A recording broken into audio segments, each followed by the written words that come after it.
The most evil parents on paternity court. Are not the father. Are you serious? I swear that's a lie. The DNA doesn't lie. Come, baby. Oh. The DNA doesn't lie. Oh no.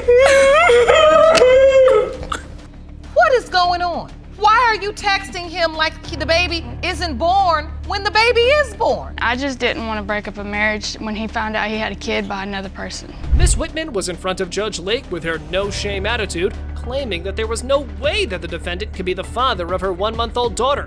With both men wrapped around this mommy's fingers, the trial proceeded like this. So now explain. Well, me and Mr. Mitchell met at a bus station when I was coming from Chicago to Arkansas. We kind of like kicked it off quick and became girlfriend and boyfriend. And 2 months into relationship, I met Mr. Anderson. And we were pretty much like friends because I thought Mr. Mitchell was cheating. Well, that's just bizarre. Cheating on someone you love based on speculations?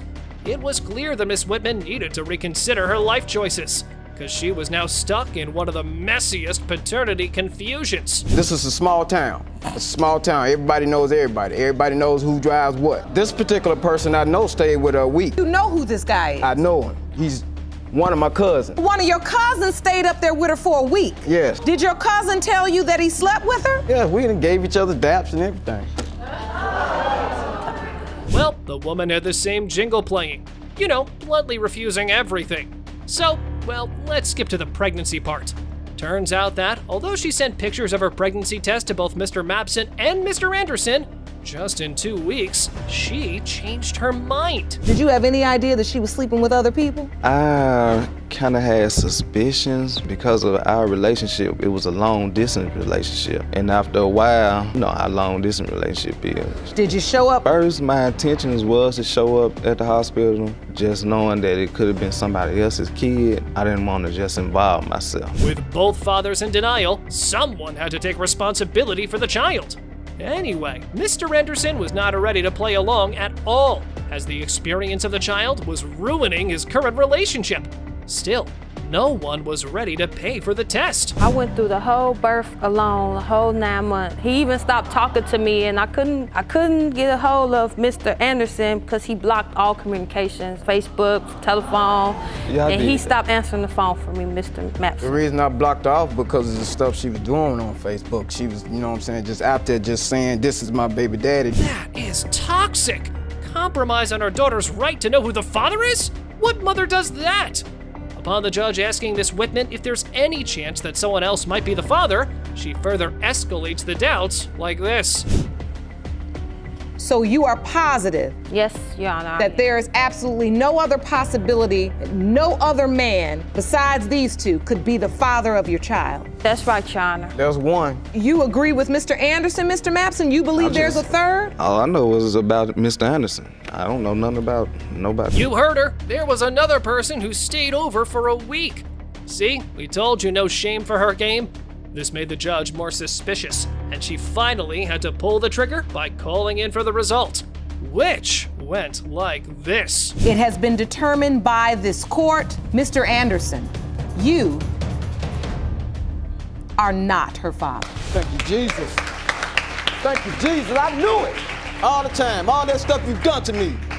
Mr. Mapson, you are her father. Infertility and infidelity both had convinced Mr. Ball that he was not the father of Miss Cox's 3-year-old daughter. With multiple men on the paternity list, the plaintiff refuses to play along with the mind games of his ex-girlfriend.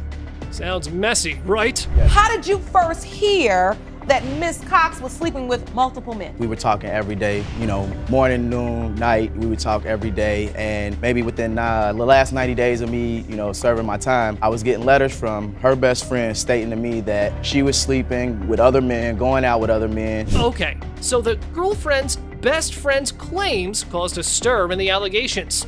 This was refuted by the defendant, who disclosed that Mr. Ball was certain about her loyalties before meeting the other man at the grocery store. While he was away, were you in a relationship with another man? Did you tell Mr. Ball? Yes, I did. I wrote him a letter and I told him everything that was going on, and he wrote back and still agreed to come home to me after hearing everything, as long as everything was put to a stop. So why did he have to hear it from your best friend? My best friend at the time is his other child's mother. Whoa, what just happened?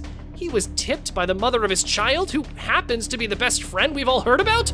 Okay, now I'm also thinking that the dad got played, because there was some obscene evidence in this situation. Grabbing pictures off of our computer, and I pull up a picture, not one picture, but multiple pictures. Hanging out with the guy. He knew about the guy. Of her, and not only just that guy, another guy. No, and another guy. And I asked her, What was in the picture? Her arms around guys, kissing around guys. No, it wasn't no pictures like that. And the pictures were deleted. They were in the recycling bin. It's now clear that Mr. Ball was cheating with the defendant's best friend, something we all suspected.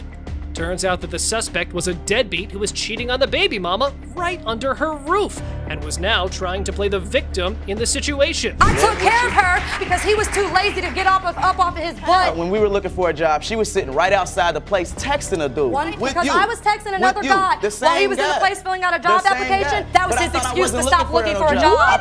Wait a minute, let's get some order. Now, this is just ridiculous. Ridiculous. Well, ain't that overwhelming? Up next, when the judge asked Mr. Ball to participate in the birth of the daughter, the defendant responded yes. According to Miss Cox, he refused to sign the birth certificate and even denied a DNA test.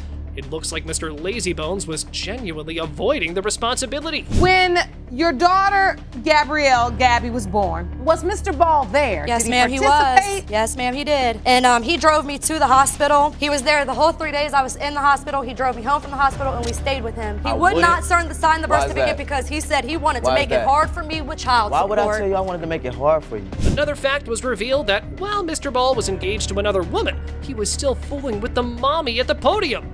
Wow, that's a good way to not have a baby with someone you trust. Oh, and the fiance part? Good luck explaining that to her man. It's never about my child, it's always about me because we were just sleeping together a week ago. We were just at your mother's house sleeping together a week ago. Wait a minute. Were we not, Miss Montgomery? At her mother's house? At his mother's house, yes. Yes. You were at his mother's house? A week ago. No. Yes, no. we were. Might have been like 9 days ago, No. a week and a half ago. During that Mr. time, Ball. it was not 9 days ago, Your Honor, but Yes, it yes, was, we Your were Honor. intimate. That is a harsh disgrace on Mr. Ball. It appears as though he was staying away from liability and was taking advantage of Miss Cox. No matter how much you tried to manipulate your way out, truth always finds its way. When it comes to 3-year-old Gabrielle, it has been determined that Mr. Ball, you are her father.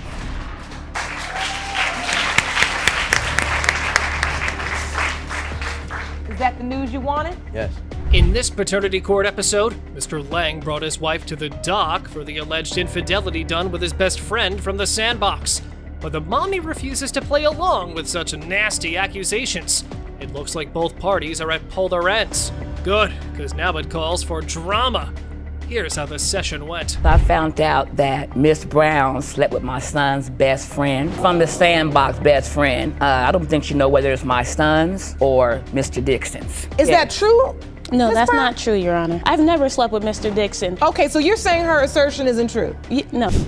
But the twist is that she wasn't the only one to blame. It could have been that another potential father was using baby mama to pull up revenge on Mr. Lang, cause they were best friends. And wait for it. Newsflash, Mr. Lang had cheated with 50 to 100 girls? So now you know that daddy isn't innocent either. Mr. Lang, when you found out she was pregnant, you were happy about it? Yes, ma'am. Did you have any doubts at that time? Not at that time, no, I didn't. And what made you start to have doubt? When Mr. Dixon got in the picture, and he had told me to stop messing with her because the baby she's pregnant with could possibly be his. She informs you that she's having a baby and you're the father and you are happy about it. Yes. Well, Mr. Dixon sure knows when to make a phone call. Plus, adding more to this mix, the grandma also jumped with her choo-choo of, "It's not your baby."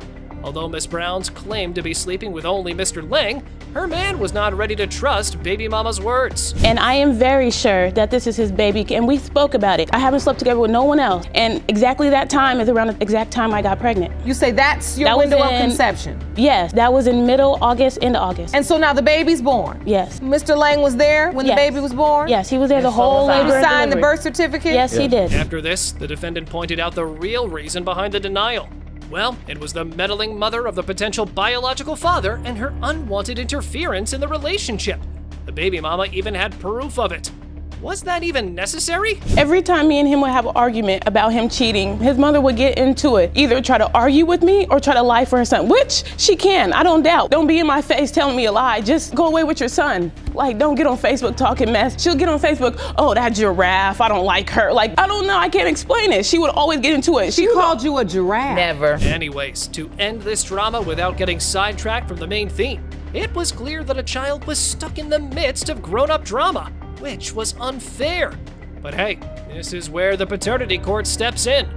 Let's see what that envelope holds this time. When it comes to 1-year-old baby Janelle, you are not the father. Are you serious? Oh, that is a lie. Lies. Baby. Oh. The DNA doesn't lie. Oh boy, bet you didn't see that one coming. Well, that walk from the dock to the waiting room has been the longest road in this woman's life. However, we also felt bad for the guy who so far was busy playing daddy. We just want to finish it. Come on back in. Finish it how? Well, I could tell that that was not the result you were expecting. I have to ask you, if Mr. Lang is not the father, who is baby Janelle's father? It's a lie, I know it. Mr. Hodges was stuck with the same question: if he was or was not the father of the defendant's 1-month-old daughter. And if you're thinking, why was there doubt in the first place? Turns out that the plaintiff had caught his girlfriend cheating.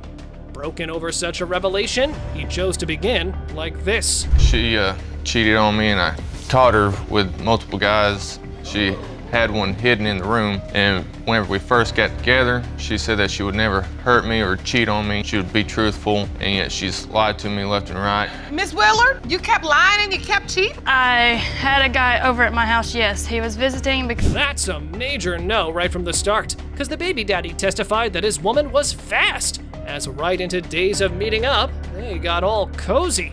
And we know, man, they might run after with these flags, but they don't parade around with them.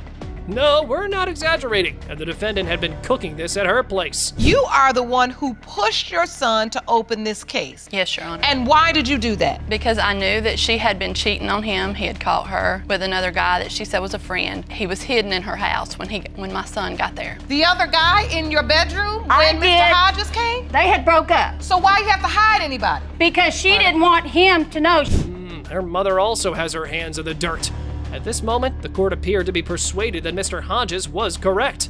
But wait, even though the alleged knew that Miss Willard was loose as a goose, Mr. Hodges got engaged to the defendant. So you were engaged to Mr. Hodges, but you were married to another guy at the time? Yes, Your Honor. What was your first impression when you met Ms. Willard? I thought she was sneaky. She always kept her phone on her. She never let him get a hold of it. And when she was on it and he would come around, she would hide it. I've had messages from a guy that she was seeing while she was seeing my son. An endless flow of tricky moves. What's going on? However, the young baby daddy's mother jumped in for the rescue and told her that the defendant double-timed her son. The potential bubby even had brought text evidence to prove her testimony. But the other grandma wasn't ready to back down either. Watch how she gets down. So, Ms. Willard, were you dating this man and Mr. Hodges at the same time? No, Your Honor. He was at the hospital when Lillian was born. Yes, I was with him at that time. Your Honor, he's saying that. He's saying that because he wants my daughter. I've been through it with this person. I think it's in February, right after Christmas sometime. She didn't even know she was pregnant at that time. She left my house. Suppose there wasn't enough lying already. The defendant also had hidden a baby at this point that she had before meeting Mr. Hodges. Despite all this, the climax arrives when the defendant also conceals the birth of a 1-month-old daughter from Mr. Hodges. What a train wreck! This is too much lying. I know. This is just too much lying. Now, I heard about 5 lies. What is going on? Why are you texting him like the baby isn't born when the baby is born? I just didn't want to break up a marriage when he found out he had a kid by another person. Regardless of every hard reality, Mr. Hodges is faced by the defendant when asked how he feels after also developing a bond with a beautiful baby. He sounded shattered. With enough proof on the table, there's no stopping this DNA conclusion. Hodges versus Willard. It has been determined by this court. You are the father.